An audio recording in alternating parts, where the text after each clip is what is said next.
On parle souvent d'être dans son monde, dans sa bulle.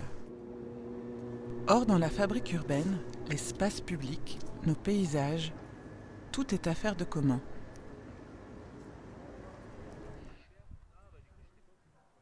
Les rencontres intermondiales, des nouvelles manières de faire en architecture et urbanisme, réunissent tous les 2 ans des mondes qui agissent dans un même espace, mais se côtoient si peu, pour mettre en partage et au travail des questions cruciales qui les relient.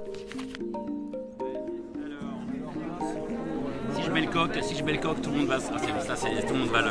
Je prends le chapeau. Le petit chapeau. Il a un effet un peu pailleté et c'est un peu aussi pour que le manoir se voit quand il est éclairé de l'extérieur la nuit.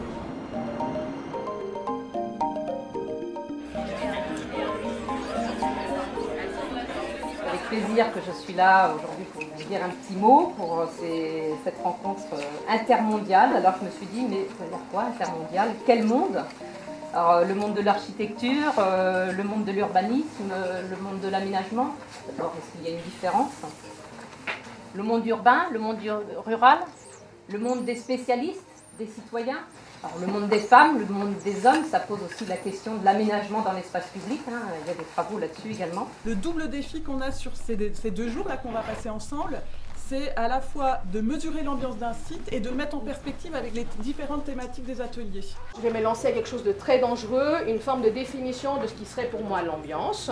L'ambiance n'est pas associée à des individualités. Toute ambiance est enchâssée dans des manières d'être ensemble ou de ne pas être ensemble. L'ambiance, c'est clair, ça va pas être le résultat d'une composante, d'une seule chose qui se passe dans l'espace, dans le temps, dans un moment donné. C'est plutôt ce qui va relier les choses entre elles, ce qui va faire que ça fait sens ensemble. Donc l'ambiance serait insensible, partagée, incarnée et située. Nous donner l'espace et le temps de ces 2 jours, c'est très précieux, donc profitons-en. Je vais laisser la parole au collectif Lost and Find qui nous a proposé et inventé un ambiancomètre qui va nous être fort utile pour partir en exploration. Chaque ambiancomètre est une boîte transformable et déplaçable qui va vous permettre de faire la synthèse de à la fois tout ce que vous allez ressentir et capter de l'ordre du perceptif. L'idée c'est de retraduire des ambiances de vos sites, plus des mondes professionnels, en croisant plein de formes de données qui permettraient d'exposer, ou en tout cas raconter la manière dont vous avez vécu pendant 2 jours ces différents sites.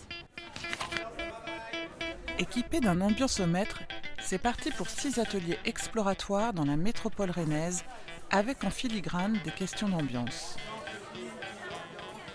Peut-on concevoir l'ambiance? Quelle place pour le sacré?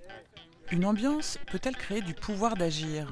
Ambiance des villes ou ambiance des champs? Ça commence déjà bien. Déraillé, première. Comment le temps et nos rythmes agissent-ils sur l'ambiance? Et à quel point ça nous travaille, l'ambiance du travail, l'ambiance au travail?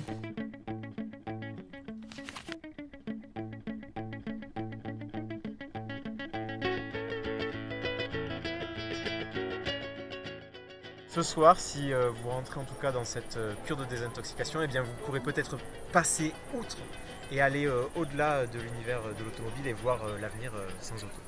Waouh! Ouais, c'est assez exceptionnel.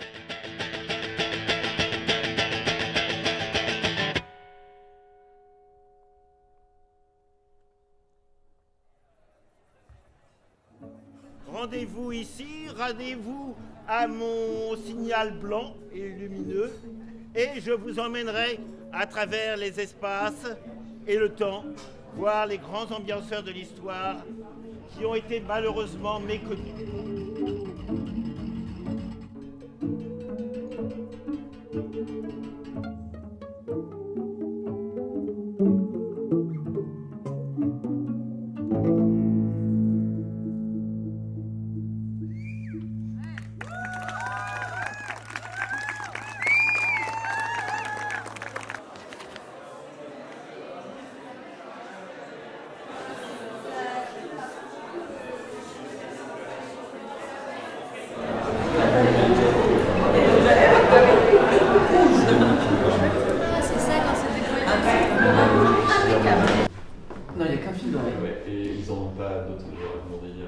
Et on a des fils blancs, on a beaucoup de fils blancs. Oui, on avait 4 ou 5, 6 fils blancs.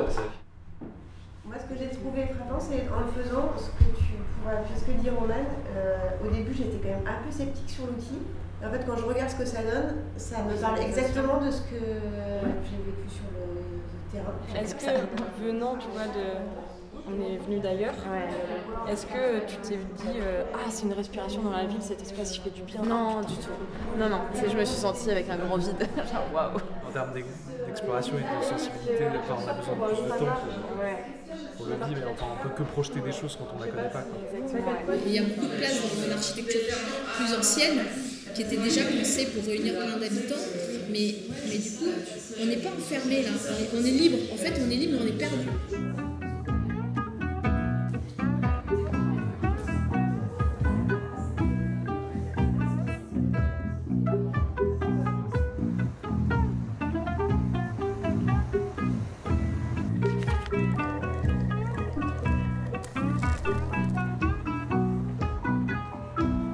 Investir les friches, ouvrir les espaces pour le vivant, humaniser le fonctionnel, un sanctuaire physique et moral, explorer les liens des intimités partagées. Organiser une cérémonie, c'est préparer un moment de transcendance. Ambiançons les transitions, marcher chacun à son rythme. Prendre le temps.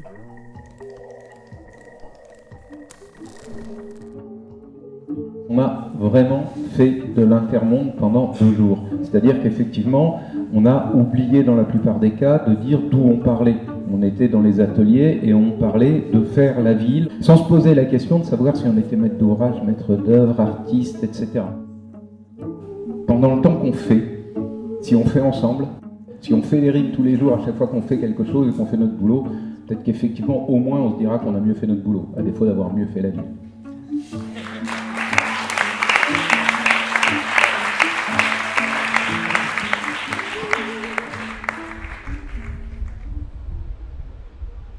Je voulais un petit peu, pas me justifier, mais m'expliquer sur la présence de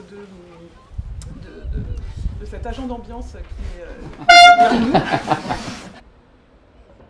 Dernière minute, j'ai appelé l'agence Turlututu qui m'a envoyé soi-disant le meilleur de ses agents, qui est donc René l'ambiance, parce qu'avec René l'ambiance René.